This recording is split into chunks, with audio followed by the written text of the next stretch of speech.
Thank you very much and good evening. It's Richard Hoskin welcoming you to the first Having a Gas of the 2025-2026 football season, and tonight we're live at the Memorial Stadium for a Fans Forum. Joining me and the Rover supporters here in attendance, we have a top table of three guests.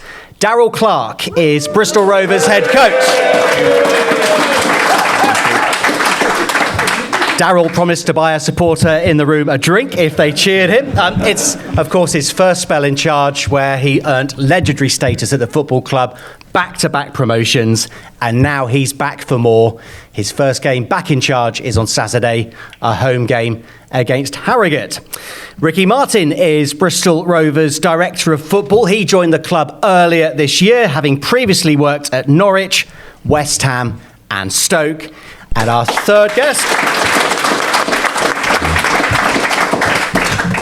guest is Ritchie Bates, who's Director of Commercial and Revenue. Ritchie has been in post for a year now, having previously worked at Port Vale.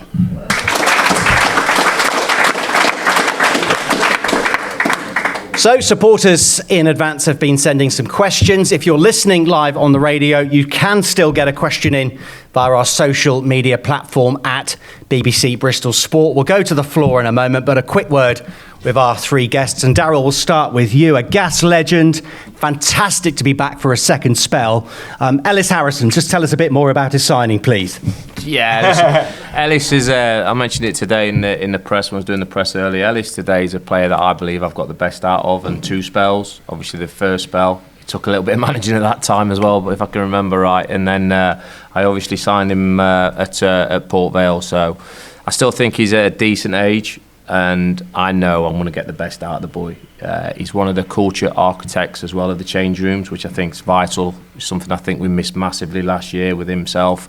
And now Alfie Kilgore coming into the building, and a lot of the other signings that we've made. Not only have we gained players that have played at a higher level, but we're also making sure that environment, the training room, changing room environment is spot on.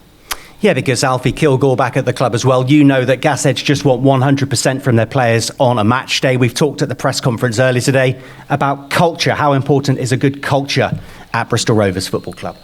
It's vital, and I think the identity of the players linking in with our supporters is key. You know, I managed to build that first time round, but it took a little bit of time. There's a few players in our squad at the minute that, rightly so, the supporters probably feel they got let down a little bit by last season. They have an opportunity now to respond to that, like 10-11 players did when we went into the National League. So I'm sure our supporters are the forgiving type, as long as every game the lads are giving absolutely everything. I know our fans will get behind the team. Ricky, how busy are you at this time of year? Do you enjoy August and the tail end of the transfer window, or are you looking forward to the start of September when it's all over? It's part of the game. We have two windows in every season. You've got the summer and the winter window. So, yeah, you've got to embrace it. It's just part of the dynamics of football. You have to be prepared. It's a moving beast all the time. I can wake up and something could land on my desk, and I have to react and make an informed decision in collaboration with Darrell and the coaching team, and then report into the board, and we work collaboratively together to make the right decision for the football club. And what is it about Bristol Rovers that attracted you to this post, having worked at the clubs, the high pedigree clubs that you worked for in the past? I think it was obviously at the time when I started having conversations, it was a League One club, and I could see the potential. And even though the worst case happened of relegation, I think it was just the chance to rebuild and have that opportunity to bring in new staff, to bring in new players. And to have really an opportunity to create an identity that I thought was missing when I observed for the few weeks at the end of the season, and we were really proactive in that, and I was really excited really from day one, and met Darrell, and really from that day we've never worked together, but it's been really exciting working alongside him. We check and challenge each other, but we both got, I think, very similar views. We're on the same page. We're very aligned, and we're very energetic, and we're really ambitious. So I think when you look at all of them and all them kind of ingredients, and a chance to reshape a squad, but also the club has got so much potential. I really do believe we can achieve great things. And Richie, you've been at the club for a year. What improvements have you made in the 12 months as a football club, and what improvements would you like to make in the next 12 months? I've definitely got greyer and I've put a bit of weight on, but yeah, so I think we've got obviously the big screen, I think, is something that the fans were really looking forward to. The owners have invested a hell of a lot of money into that, and it's not just the screen itself, it's the steel work and everything behind that, and the planning permission and everything that goes with it. But that should be a fantastic addition, Saturday onwards for the fans. There's actually something else that fans don't know we're going to have, which is an extra scoreboard. So most of the fans can see the screen where they sit, but there's probably about 20% that can't, just because of where it's positioned. So we've actually gone and got another screen. It's only a smaller one, but that will display the score on as well. So everybody in theory can see the scores. But yeah, we've done a hell of a lot of the work, and the team's been amazing this year behind the scenes in terms of making all the improvements around the stadium. Spending a hell of a lot of money on toilets, but a lot of hard work, and it's much like what Rovers fans want in terms of when they see players on the pitch, they want to give everything, and I think the team behind the scenes has done that this summer as well. People have worked really hard, and that's not just staff, but we've had an absolutely amazing bank of volunteers as well that have come in and really assisted us with, which we'll be forever grateful for. And yeah, hopefully there's a lot of things that I'm sure we'll go into later behind the scenes that's really positive. Well, talking of the stadium, I think supporters in advance have had a chance to put questions to the club, and I think almost number one on the list was about the stadium. I know Deborah Prosser, who may or may not be here tonight, was asking, and I think Pat, who is in the audience, if we give you the mic, it's something that you'd like to ask our panel about this evening. Good evening, everybody, and my question's on behalf of the members from the Bristol Rovers Fan Zone, which is the largest Facebook group on Rovers supporting. Development of the stadium, what's the next step? Are we going to be doing more building work here? What's the future for the room we're sat in? There's so many rumours and so many thoughts. What is going on? Sure. I mean, again, obviously after last season, and obviously everybody knows it was a really disappointing one. After the relegation, the board's focus switched to the sports side, which I think was obviously really imperative to do. Hiring Ricky, who's obviously super experienced and a real driving force, and then obviously identifying Mr. Clarke. So they're obviously supporting and assisting Ricky and Darrell as much as they can over the summer with everything they need. Consultants, obviously in the background, have been working away with the chairman. Probably not a week passes where the chairman isn't speaking to the consultants that are in place, and believe me, there are a lot of them. And they're obviously dealing with the council and everything that has to go through with all the different pieces that they're doing at the moment. Two of which I can tell you that was in quick succession over the last few months. One was an ecology piece, which actually for the training ground. I know that you just asked about the stadium, but a ground ecology piece that was quite big that happened at the training ground, and then another piece of consultancy work happened here that was crowd modelling, and hopefully the chairman won't tell me off, but it was tens of thousands, this crowd modelling piece, but it was really important. As everybody knows, it's a complicated site, and we've actually only got two entrances, and they're both effectively at the same point. So there's a hell of a lot of work that has to be done in making sure that everybody's happy, and that's council, police, safety advisory group, all these different people. I mean, the key bit from Hussein, obviously the owner, is that he doesn't want to let fans down, so he wants to make sure that everything is concrete before he wants to announce anything. And funnily enough, I went to IKEA today with Jim, our maintenance manager, and Jim was just showing me Eastville, effectively, with the car park and the stadium that was there. So I know that Gasheads have had it rougher than most in terms of the history of the stadium, but the ultimate piece from the chairman is that he wants the best for the club. And again, he doesn't want to go down that route of showing images and things of that nature until everything is concrete with the council. Because it's almost 2 years since the club went public about wanting to stay at the Memorial Stadium, rebuild 2 further sides of the ground. What's stopping the club from making the next move, making announcements? Because 2 years is a long time, and I know there are lots of hurdles. You've mentioned the council, but what's stopping you from making an announcement sooner? Because it seems to be taking a long time. Yeah, effectively, it's everything I've mentioned. Is that, again, the chairman and the board want to make sure that everything is done in the correct way with the council, and making sure that all the consultants and everybody that's involved is happy. And until that is concrete, the chairman will come out as soon as everything is nailed down, and that'll be effectively the next step. Are you confident at some point there will be positive news to share, albeit it might take time? Yeah, correct. Yeah, absolutely. Yeah, like I said, it's a complicated process, but the chairman has assured me as soon as something is to be communicated that is substantial, the gas editors will be the first one that he communicates with. And Pat, you raised the question on behalf of a lot of Rovers supporters about the stadium. What would you like to see from the football club in the next few months and years? Progress. I think that's progress. There are so many people write on a daily basis. I'll only believe it when I'm sat in it. Sure. And from the day we left Eastville, the fact that we had to camp at Twerton, God bless them, where would we have been without Bath City? That's why I'm so glad we support them every year in the pre-seasons. Yeah, totally. And then we came here, and we had to put a roof on the place outside here. Mm-hmm. What's going on really is the communication. Just tell us, things are moving. Don't leave it go, 6 months with not a dicky bird. Mm.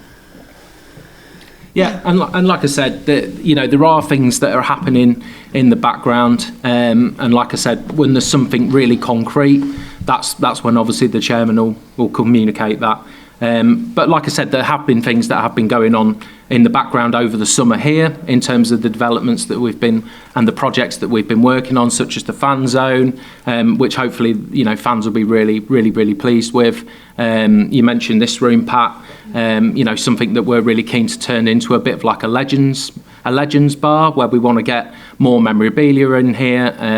One of the reasons that we've spoken to Keith, who's a couple of rows in front of me, and bringing Keith back on is because we really want to treasure the history that we've got here. And like I said, in terms of even like that little story I mentioned earlier with Jim at IKEA, when we was lugging something in the van and he couldn't wait to tell me where the car park was and where the dog track was and all these different things. It's not lost on me, the history, and it's not lost on you and the guys here as well. So, and like I said, hopefully fans will be pleased when they come back on Saturday and see there's been real improvements in the stadium. Thank you, Pat, for the first question of the evening. We'll open the floor to Nigel and Stuart shortly, so if you're ready with your questions. But a number of supporters, Darrell and Ricky, have been in touch just asking about 8 new players joining the club in the transfer window. How do you both reflect on the transfer window so far, and how else would you like to reinforce the squad?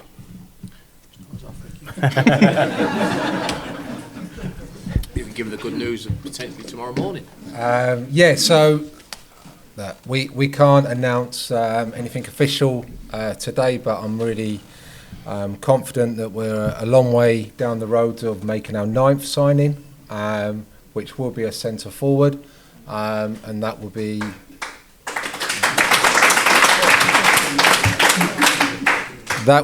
announced very soon. Like I say, I can't put a deadline. We are working really hard. We were hopeful to be in a place for tonight. I was aware of a 6 o'clock deadline, but we haven't quite made that. So I'm not going to get over disappointed, because ultimately the most important thing is getting a player on board. And so, we're hopeful to get number 9, a centre forward, 2 this week, which has always been the plan. We brought in Ellis at the beginning of the week, and we was always going to support that with another striker. Darrell's fully on board. Darrell's really supportive of it, and he's given me the go-ahead to make that transaction. So, hopefully in the next 24 hours, we'll be able to officially announce our 9th signing. So that gives us some really good options, and that gives us some confidence going in now. That doesn't mean that will be finished there, no doubt. I've said in an interview last week with Dan, I've talked about that I have to trade, and that will carry on, and that will continue right up till the end of the window. So if that means movement of players, then there'll be more movements in and there could be more movements out. So at the moment, we're really pleased to announce another forward joining Darrell's squad.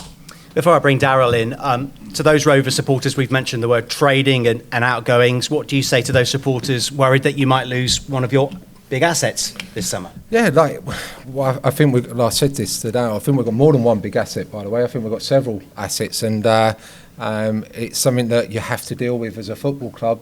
It's happening in the Premier League, and it's happening in every division where players are moving and head coaches are having these kind of conferences, and there's lots of things going on in the background, and they're openly saying we don't know what's going to happen now. It could happen, he might go, he might not go. So we have to be, and I used the phrase, I'm really comfortable being uncomfortable. So that has to happen, and I have to deal with that, and I'll communicate that to Darrell and his team, and then we have plans in place, and we have a recruitment team, hence why when we wanted to bring 2 strikers in, that hasn't just happened this week, that's been going on for several weeks, but we knew we were going to get to a place this week to get both over the line. How do you assess your squad, Darrell, going into the new season? Yes, and we still need improvements, but like I said, when you, like Ricky said, shall I say, when you get relegated, there becomes obviously financial implications. Rolled with a massive squad, I thought, last season, a very big budgeted side as well to get relegated out of League One. So we've got to understand that we've come down a division and where we're at. We can't afford to keep losing the millions that we're losing each season. So there has to be a reset. But I'm very comfortable with that. You know, I've never built my teams on one player, never built my teams on 2 players, 3 players. I build my team on a whole squad, you know, and that's what we will be doing. And by the end of this window, I'm pretty confident we'll be in a better place. We might not have the budgets that were in place last season, which I never expected anyway, but we will have a really competitive squad that's not as big as last year. And then it's about growing. It's about getting the connections on the pitch. Playing together as a team, getting that mentality right, and it's a process, and every part of that process is layers to it. You know, this is phase one of recruitment. That's what it is. You know, me and Ricky speak daily with the recruitment team daily. This is phase 1. We're going to need phase 2, phase 3. That's moving forward, and while we do that, we'll be trying to win as many games as we possibly can and bring success to the football club. But the recruitment's an ongoing issues. You know, you're always carrying over from the season before that players are on some on decent League One salary still. So we have to monitor that, manage that situation, and make sure that we get ourselves in a sustainable future, which I know the fans want as well. They don't want millions of debt. I know they don't. You know, they want a new stadium. We want that, but we can't afford to keep going the way we've been spending. But we can do it in a sensible manner. And we've heard that you're close to signing a striker. I mean, it's a team game, Darrell, but how important is it to have a striker? We had Matty Taylor in your first spell scoring 25 goals in a season. How key is it to get that signing right? Last season's top scorer, I think, got 6 league goals. Yeah, listen, it's obviously vital, but I look at it as centre forwards. You've got to get 40 goals between them. I don't care how that happens. You know, we'll be rolling with 5 centre forwards with Promise, Sots, Ellis Harrison, Ollie Dewsbury, who's, you know, really like the kid, got really good potential. He'd probably roll as our 5th choice, and obviously the lad we're bringing in tomorrow. I think the lad we're bringing in tomorrow gives us a different dimension of different sort of qualities than the other centre forwards have. Because it's all about balance. It's all about having balance in the centre forwards. The player that we're looking to bring in can stretch the line. He's speedy. He can score goals on the last line, and that complements what we've already got in Ellis, in Promise, in Sots, who's more of a drop it into a 10 pocket, and Ollie Dewsbury, who you know, we think's got massive potential. So all of a sudden, our strike force is looking in a better situation. Stuart, where's Stuart? Because I know you've got a question for the panel. Pass the man a microphone. Stuart, good to see you. Lovely, thanks. Hi, Darrell. It really is so lovely to see you back. Thank you. Thank you.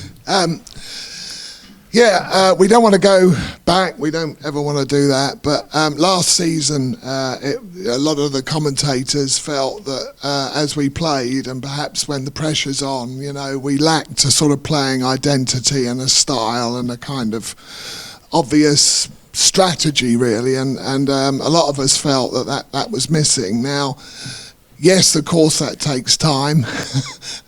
We're not necessarily going to be in shape on Saturday, but first of all, do you think that is important? And then secondly, how do we start to see that style and that identity manifesting itself, as we go forward? We've touched a little bit on it already, haven't we? But yeah, no, I appreciate and understand that identity for me is about winning football matches. I'd like to think the last time I was here, you've seen the identity of the team and what I expect a Bristol Rovers to play at for the majority of my spell. What I will say is now at the football club, and this is not being critical to any previous coaches, is we've got some top operators on the coaching staff, so that identity, the work we've been doing with our players, the small layers we're putting on that in we've only had them 5 weeks. You'll see that, and you'll see that moving forward. Otherwise, I'll be very, very disappointed. So hopefully you see an identity, but the identity for me, Bristol Rovers, is never giving in, not dying, strong mentality, front foot football. We've never been a club that has 100 passes round the back. For me is it with the fans like the ball forward, playing attacking football and getting in the final third as much as we can. That's why the teams I played here previously, and most of my teams in my 12-13 year career as a manager, my centre forwards have always scored goals the majority of the time, because we're areas of the pitch where we want to hurt the opposition. So we need to get back to that identity and try and win as many games obviously as we can. Yeah, Ricky, you'd like to make a point. Yeah, I think that's really a really good point, and just want to really echo.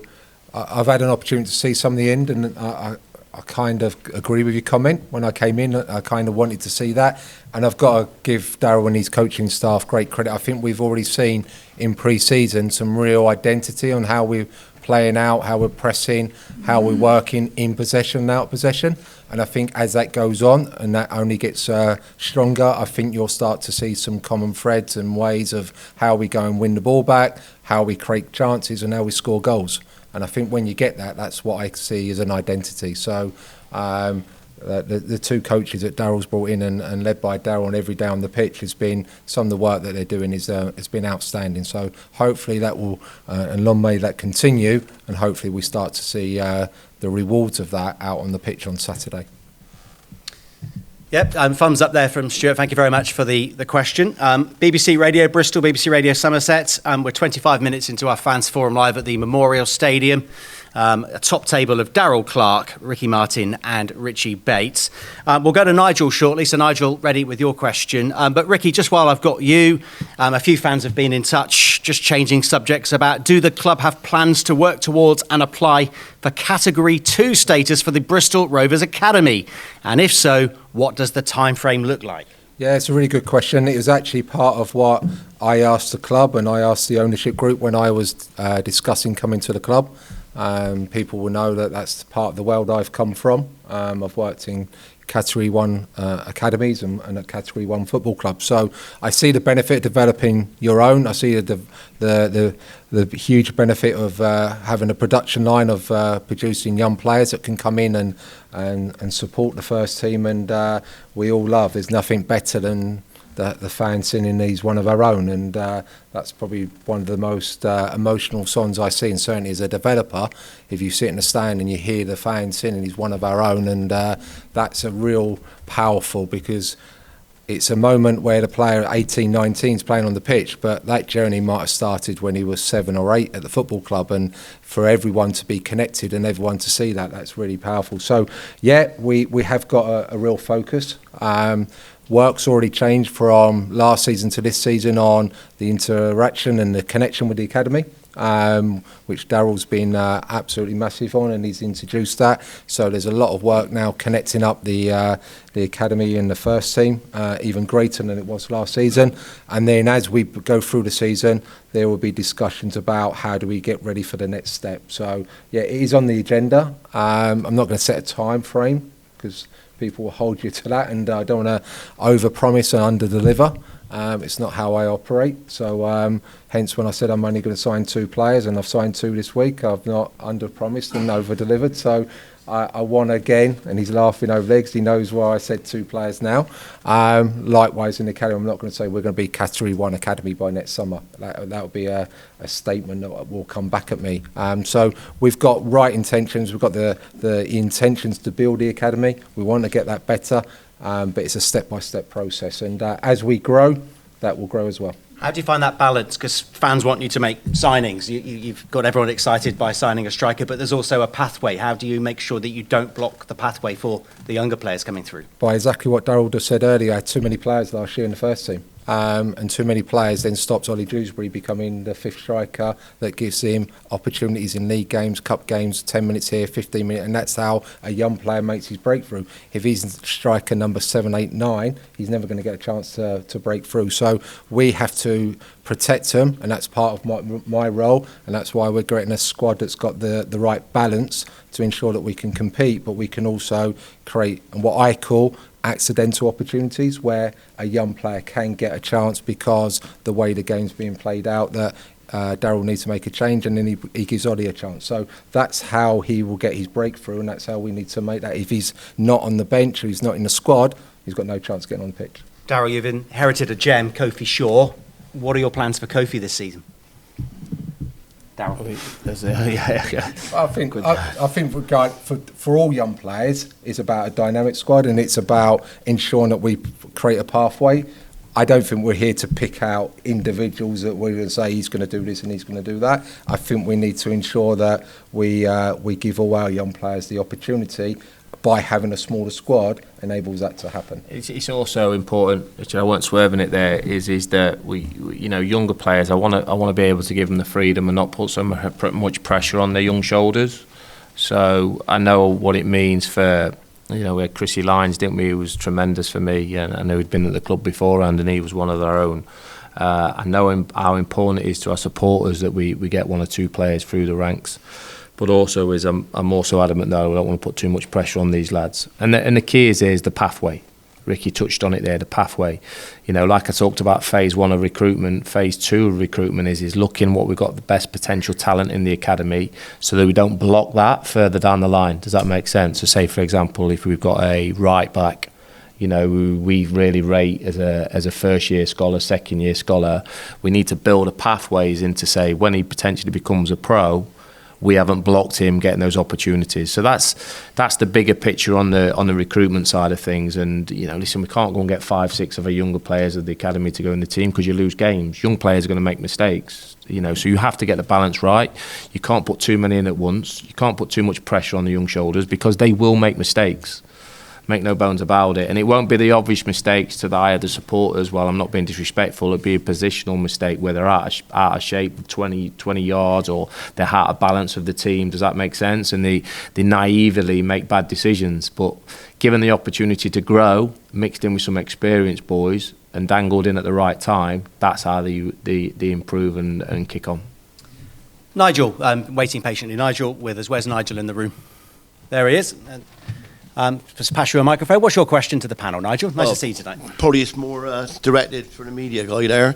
Over the last couple of years, I feel the club hasn't encouraged young supporters to come along and follow the club. What do the club intend to do this year, to encourage more young supporters to come along, and what things are going to be put on for them? So. Yeah, no, I totally agree, and it's something that I mentioned over the last 11 months since I've been in, that we just haven't done enough for families and for children. So hopefully again at the weekend that people will see some real change. So obviously I've mentioned big screen, which is not meant for sponsorship. Sponsorship's a way to pay for the screen, but what the screen is there for is to engage with fans, and in particular young fans and children. We've got a fantastic family zone that we've put in the fan zone this year, which should be a really great addition. And whilst I'm talking about that, I'd just like to say thanks to the Supporters Club who have helped fund that project. And to be honest, the Supporters Club have been brilliant with me from the day I've walked in and just really supported me as well. So the family zone will be great. It's effectively an Astro pitch that we've put in. We've levelled it out, put sleepers in, and that's a designated family zone for children. and we've got a couple of activities and games on there. One of them is a sock goal, which I believe only 2 championship clubs have at the moment. So that's a permanent feature that we've got that the community trust can use during the week. So we've got quite a lot of activities. Obviously, I made some ticketing changes, which I think went down quite well with the fan base in terms of young children, and I think for the first time in the club's history, perhaps the under 7s for free. So that's a season ticket, but also match by match as well. There's also the Pirates Club that we've put in, the Pirates Crew, sorry, not Pirates Club. So the Pirates Crew that we've put in, which effectively is a package for children up to 12, I believe it is, where effectively there's a small package where you can get a shirt, a birthday card, some tickets for a game that you can bring your family, you bring your parents to, and siblings and friends. So yeah, I think we've done actually quite a lot. This summer in preparation for the new summer, and like I said, hopefully that families in particular feel a real difference here. Yeah, thank you for the question, Nigel. And just while I've got you, Richie, Martin Howlett, are you in the room tonight? Yes. I think you've asked a question. If you want to put it yourself, or I can read it for you, it's completely up to you. Okay, Martin has asked, as part of plans for the redevelopment across the stadium and the training facilities, the owners outlined an initial idea to sell part of the training ground to help raise funds. Is this still an option that is being explored? Yes, it is. Yeah, it's a real possibility. And obviously, like I said, the owner's background is in real estate, so they've got a hell of a lot of experience in these sorts of works. Like I said, it will be a partial funding of the training ground, but it feeds into an earlier question that was for Ricky in terms of the categories of the academy. Ricky can't enhance the category of the academy without the facilities to do it, and at the minute it's a disjointed one. The academy is a really good setup, and Byron does a great job, and it's at SGS, which is detached from the main training facility, and it's difficult for the guys to then spot the players, and then you've got different needs that the academy has, and safeguarding and all these different things, but and it's the same for the women's team. So if there's a way to partially fund the training ground, that would be an excellent vehicle to do it. But thank you very much. Darrell, the training ground is something the supporters don't see, but how important is the quarters, which wasn't here? I think there were just plans in progress when you were first at the club. How important is the training ground to the football club? I put the spade in and then see millions and millions of bloody plans on it. Yeah, so listen, must compliment the ground staff that we have at the football club and training grounds. The pitches there are absolutely superb. And also a big thank you to Ricky, because he's done a lot of improvements around the training ground that was missing last season, and I know Richie's played a massive part in that as well. So the training ground for me is a top half League One training ground, which is a hell of a lot different to the last time I was here, and one of the key things for me coming back was having those facilities that we've got there. Could it be ideal as though we'd have the academy there and everything else there? Yes, but you're not going to hear me complaining about it. It's a good standard. It's a standard that can get us in the higher regions of League One on the phase where it's at now. So I'm a lot happier man than what was here last time. We'll go to our social media account and read out some of the questions from people listening to tonight's forum. And if Nick Hibbs is here as well. Is Nick here? Yeah, we'll have a chat with you as well in a minute, Nick. But Nigel has asked a question, amongst others. I think this is for Darrell and for Ricky. It was evident that there were frustrations and some division in the dressing room at the end of last season. As we approach the new season, what work has been done to rectify this? Well, listen, I think the fans know what I take on that. My take on that is, listen, all I can say is that I can't control what was last season. Last season's gone. There's a lot of things. There were a lot of things said last season. There's a lot of noise about last season. But as soon as I said to my players when I came in, it was a clean slate, okay. And all I can say is for the last 5 weeks, the boys have responded really well to what I want at the football club, what I expect, the demands. Okay, so I think there's numerous reasons why things didn't go right or wasn't quite right in the change rooms, in the environment last year, but that's all gone. I can only control what we've got now, and like I said there, for 5 weeks, the lads are knuckled down. They understand exactly where I come from and where my staff come from, the non-negotiables, the togetherness, the spirit, because without that we don't be successful, and with the willing and the desire-ness and intensity to go and win football matches. So I've not had a problem with that, and I'd like to put a line through last season. I want my supporters to judge the players on this season now. Judge, they will. I know they will as well, and I know they give the players opportunities to turn around what was a very disappointing season last season. But I'm sure they'll do that. Ricky, when you're looking to bring a player to the football club, you can look at their stats. Oh, he's got 20 goals last season, let's go for him. But how easy or hard is it to find out a player's character? Because that's equally as important.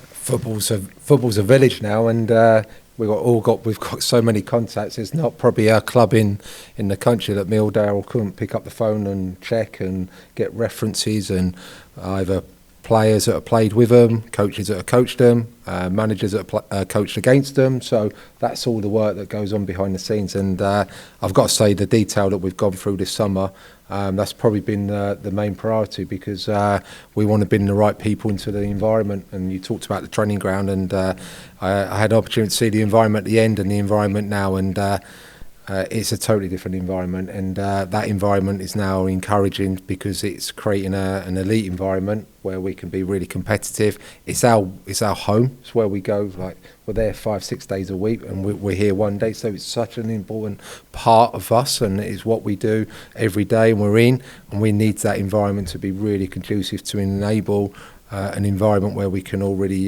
get them maximised and push each other. And the improvements we made over the summer has helped, but you can only have the building right, but it's about the character. It's all about people. It's about the people you put in the building, and from the coaching team, from the staff, the support staff that we've got at the training ground that are first class, to then the players. It's all aligned now, and we're really aligned, and we've got the right environment to now ensure that we can check and challenge. There's going to be bumps on the road, right? Let's be really open and honest here. There is going to be bumps, but we've got to ensure that when we get in, we have that mentality where we all want to work together to rectify them and quickly, and not allow them bumps to continue. Having a gas, only 20 minutes to go. Fans Forum at the Memorial Stadium. Darrell Clarke, Ricky Martin and Ritchie Bates with me, Richard Hoskin. I'm Nick Hibbs in the audience. We're going to pass you a mic, Nick, and the floor is yours. Good evening, gentlemen. Thank you for making the time to talk to us this evening. It's been a really good show so far, so thank you. The question I have really is one about division. So over the last 5 or 6 years, we've had, I think, one high and quite a lot of lows at the club, which has led to quite a lot of division, I believe, between fans on fans, fans towards owners, fans towards managers, and even towards players, which I find crazy. What will Bristol Rovers 25-26 do differently to stop that perpetuating for another 5 years? Win every week. That's what we wanted to hear. It's part and parcel. I think there's, at our club, there is a lot of frustration, isn't there? I can still feel it. I can still feel it in the room now. There's been so many false promises and false dawns over a long period of time for many years, and I still feel that. And I think, for that to go away, and a lot of things to go away, there's a few things that need to happen. There's massive improvements here, or a new stadium, first and foremost. We still got to talk about the elephant in the room on that. Okay, and then it's about putting a team out there that can win, and where the fans can identify too. Does that make sense? But also I look at it is the mentality of the players has to be strong for that, because I think that is the modern day now. I think there's so much football on the telly, so much football polluted now, that people actually come to League 1, League 2 games expecting to see Premier League talent, and it's not the case. So just working on that, and like I said, there's no quick fixes to that. I think social media, the way things are, we're always going to there's always going to be critics, and I don't see that as a problem. The problem is how you manage that yourself as a player, as a head coach. It's how you deal with those sort of things. It's the sort of thing I discuss with my players all the time. I want to win every single game I play. You know, I motivate myself and reboot myself, Shaq, or not motivate, reboot myself. I listen to podcasts. I listen to high-end leaders of high sports performance and whatnot. And players have to get into a similar mindset to be that, because the critics are always there. You know, if you lose a game and have a bad game, it's always going to be there. So making sure that my players can deal with that in a positive manner, that it doesn't affect the next performance, is key. Okay, that's brilliant, Darrell. Thank you. So that's for me. That's on the pitch, and we're going to win every game, is what I took for that. So that's brilliant. I might lose one. in terms of the wider perspective, so from the club. So what will the club do differently to connect better with fans? Yeah, I think, and funnily enough, I had a manager call me just as I was about to join, and he said to me about getting people back on board and repairing some relationships. Funnily enough, that manager sat 3 seats away from me, but it's something that, and hopefully people feel I've done that, is repair some damage and repair some relationships. You know, funnily enough, I was going to jump in before Rich moved on to the next question to actually thank you, Nick, as well, because you've been really helpful with me and your Volunteers Monday Club, and there's a hell of a lot of goodwill out there.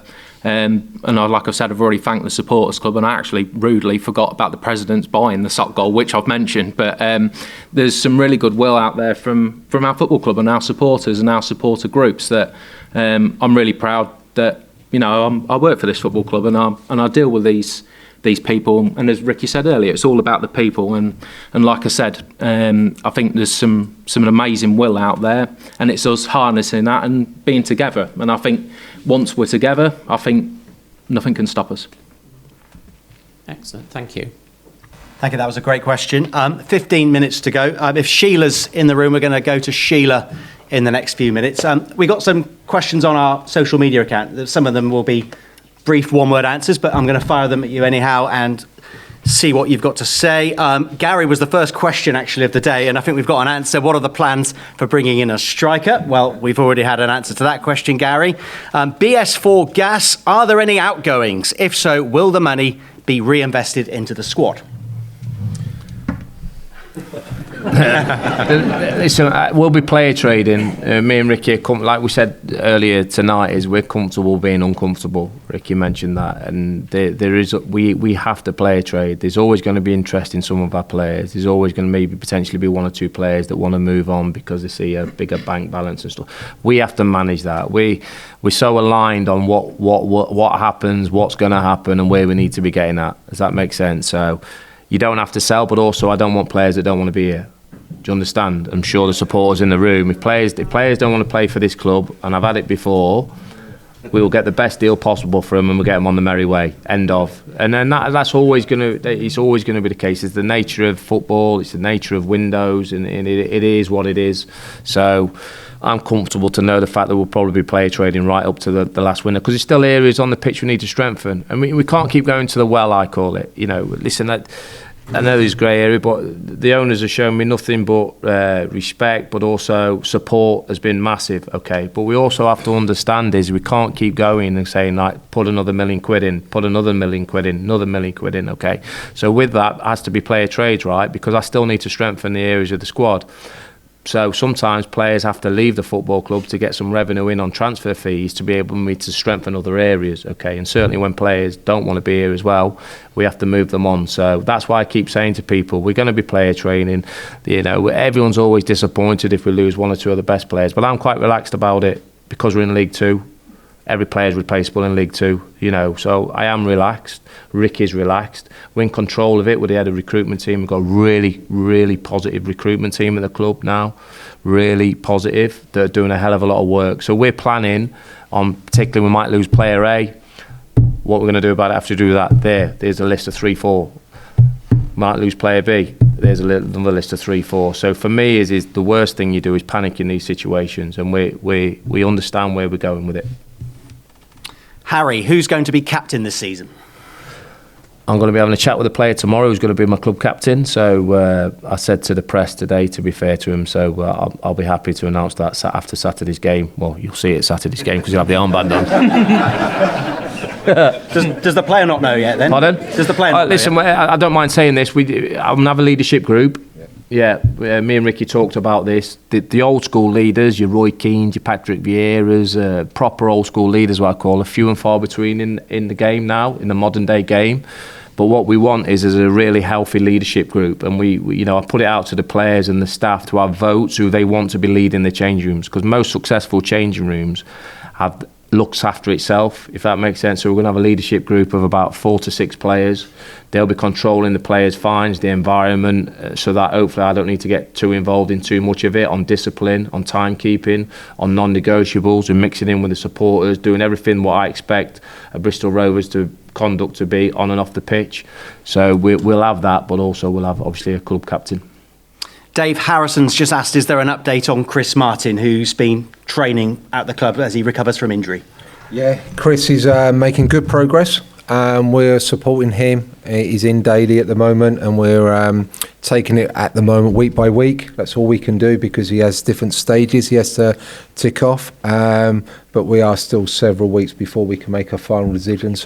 But no, we're really pleased and really proud as well to keep supporting a player that unfortunately picked up a nasty injury at the end during last season. So he's come back in, and he's in part of the dressing room, he's part of the environment, and but he does his own programme at the moment, and as he builds up, then we'll be able to provide more information. Colin Gould has asked a question to you, Darrell. What interactions are you having with the club ownership? Regular is in probably 2. That's a great ring tune, that, by the way. Happy days, happy days. Good timing. All I can say is for the 5 weeks I've been back, and obviously the talks we had in the summer with the owners, they've been very supportive. They're very passionate about the football club. I feel it. I know how important it is for the chairman. Is that the chairman now? Is it the chairman now? You're all right. It's all right. You're okay. And he knows how important it is. And I said this, and I've said this to ownership. Can they leave that legacy? What a lot of people have not left behind, and that is getting the stadium or a new stadium sorted. That is key, because until we get that, the training facilities are decent. Yes, we can upgrade on them further down the line, but always is going to be important for this football club is the stadium. And I know he's very, very determined to do that and to get it right, which these guys in front of me have heard for 30, 40 years. Does that make sense? But I felt the passion in his voice, and time will tell on that, but they've been nothing but supportive with the talkings I've had with them. Can I just on the ownership group, I echo that from day one, and I just want to get out there, they don't pick the team. Unless I'm losing every week. They don't pick the team. They won't pick the team. They don't want to pick the team. They're just really passionate. They want the club to do well. They are so determined for the club to do well. I'm in contact with them on the operational side and regarding the incomes and outgoings and updating them. Darrell keeps in touch with them as well, but we both work really closely together, and I think anyone that comes into the training ground and see me and Darrell work, they will know that we're got an organisation that we're making the football decision. So I just want to make that really clear, because their support has been brilliant, but they understand that they need to let us get on with our jobs, and that they've been brilliant in doing that. Yeah, this may be for you, Richie. A few fans, Gashead Phil, can we please hear from the owner at some point? Joe Stott, will the board be doing a Q&A with the fans? Is that just part of the communication that supporters want going into the new season? Yeah, I think it's important for the fan base to hear from the owners, and it's something that that we've spoke about quite a lot, and I'm sure the chairman and Abdul Latif will be speaking to the supporters over the course of the season. UTG 1833, a very forward question here, Ricky. Is Ricky willing to say whether the striker signing tomorrow is a loan or permanent? Permanent. Thank you. And Niall, are we looking to bolster at centre of midfield? Still looking a bit light there for me. Very much so. Yeah, we're still very, very much an area we need to strengthen. Yeah. These are quick fire questions. Yeah. I like it. One for you, Richie. The priority point scheme that has been introduced This is not going to be a quick answer. The priority point scheme that has been introduced has been widely accepted as a good idea by supporters. Will season ticket holders still have a first priority on home cup fixtures? Oh, I can surprise you. And if required, playoff ticket sales? Yes. Yes, no, season ticket holders will get first dibs on the seats for home matches such as cup games and the playoff games. That's a quick thing that happens on Ticketmaster, so that will remain in place. Yeah. And Ian has asked, is there an option for a bar at the Memorial Stadium to be open on away days for showing away fixtures? Potentially, if it's on Sky Sports Plus, yes. If it's not, and it's a 3:00 fixture, we're not allowed by EFL rules. But yeah, potentially if it's on at 9:45 and it's on Sky Plus, yeah, we can do. Or if it's on 12:45 on a Saturday, in theory, we could. The hour's almost over. I did enjoy the phone going off. I think Roy Keane famously acted very differently to Darrell Clarke there when it went off. Sheila, it's the last question of the night from our panel, so if you wouldn't mind just getting the microphone over to Sheila. And Sheila's got a question for our panel. There you are, put your hand up, Sheila. Fantastic. This is just going from last year, where it seemed that the team wasn't a team. So are the players, not just you making them do it, but are the players going to really gel as a team and bond as a team and give their all? Because last season, coming to the end, I don't think they gave anything. Yeah. And I think that's what really cheesed a lot of fans off. Yeah, no, I understand that. And like I said to the players, is that, you know, they sat there and they have to take accountability for that. They can't change the past. Leadership starts at the top as well, may I add. And there's so many scenarios why last season wasn't successful, what I looked into on myself, not just one thing. Does that make sense? And leadership starts with me. It's my job to make sure that my players are performing and giving absolutely everything for the shirt. Otherwise, you know what I'm like. They'll be out the club pretty quickly. Does that make sense? So, but also I'm going to cut the players a little bit of slack. If I'm honest with you, and I know you guys probably don't deserve this, but I don't feel that there was a lot of things right last season, and I'm not sat here being critical. Do you understand? I just don't feel there was the connections, the culture, the environment. Okay, so the more we can actually draw a line under last season, the more the opportunity the players get that was still at the club last season that can show you know what, the mentality's changed and they're more performing to the levels that we're expecting to be. Because I mean, bear in mind we've got some players that, you know, have done really well at League One level. You know, on paper there was a lot of decent signings last season. You know, with and for whatever reason, like I said, I don't really want to be critical, but I think there was a hell of a lot of reasons why things wasn't right last year, and we try and put that right this year.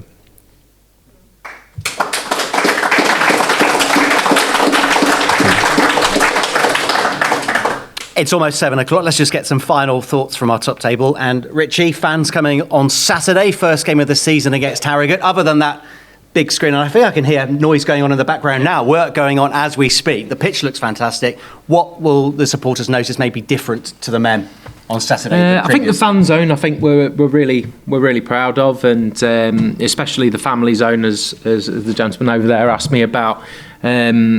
You know, we want to engage more with families, with children. It's something that the club's lost its way a little bit with, and hopefully we've put a lot of different features in this season, not just at the men, but just the general feel of the place and the culture that we want to change. You know, such as the store. You know, we've took that in house, and you know, it was something that was spoke to me not long ago about the, you know, the toddlers and the baby clothes and things like that. We've never really stocked, so it's really important that we bring families and children, because they're the next generation. So hopefully that's the biggest change that I think hopefully Gassers will see.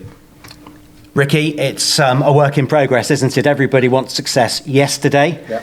But what can the Gassers expect from their team and their football club this season? I think we'd hope that we we show that we're going to be accountable this season. We're going to show that we want to have a little bit of pride in the way we go about our work, and we want to show that we've got that enthusiasm, that passion to really have a successful season. So there'd probably be words that I would like to echo. I'm certainly going to be accountable in everything we do, and we're going to work hard. We want to ensure that everyone's really pride and proud of what we're doing, and we're certainly going to go and attack it. We're not going to be on our back foot. We're going to be on our front foot on everything we do, and that's from today, from tomorrow, and that will continue. And it won't just be on Saturday; it will be continuous, and we'll give everything we can to get this club back where it should be. And is it fair to say the team that maybe goes to Grimsby at the end of the month could be different to the team that starts against Harrogate on Saturday? I can virtually guarantee that throughout the whole leagues, the team that starts the season to the team that finishes the season is always different. So that won't just be at Bristol Rovers, that'll be at numerous clubs across the country. So that will be part of the game. And it's like in the tournament where you watch a World Cup, you see the first group game, and if that team gets to the final, it's a different team in the final. So why would that be no different over 46 games and 2 transfer windows? So yeah, it's going to be exciting.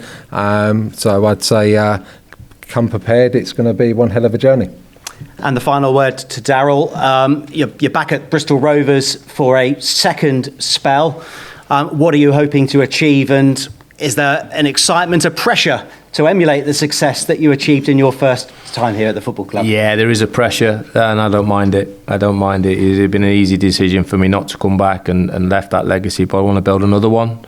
I thought long and hard before doing this, but I'm so glad I have. Really am. I can feel the passion. I can feel the drive. I can feel good things are going to be happening. I think joining in with Ricky, when the first time I met Ricky, was a real good camaraderie, but also we're so aligned on so many things, and with that, being allowed to do what we're allowed to do, I believe we're just going to keep moving forward. So some bumps in the road, as I say, speed bumps, but we'll get where we need to be. And I wish you, on behalf of all the supporters listening and in attendance, the very best for the season ahead, starting on Saturday. Thank you.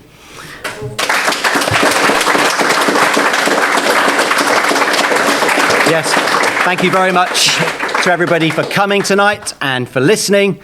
It promises to be an exciting season starting on Saturday, that first game of the season, pre-season almost at an end. It's just left for me to thank our panel this evening, Darrell Clarke, Ricky Martin and Ritchie Bates.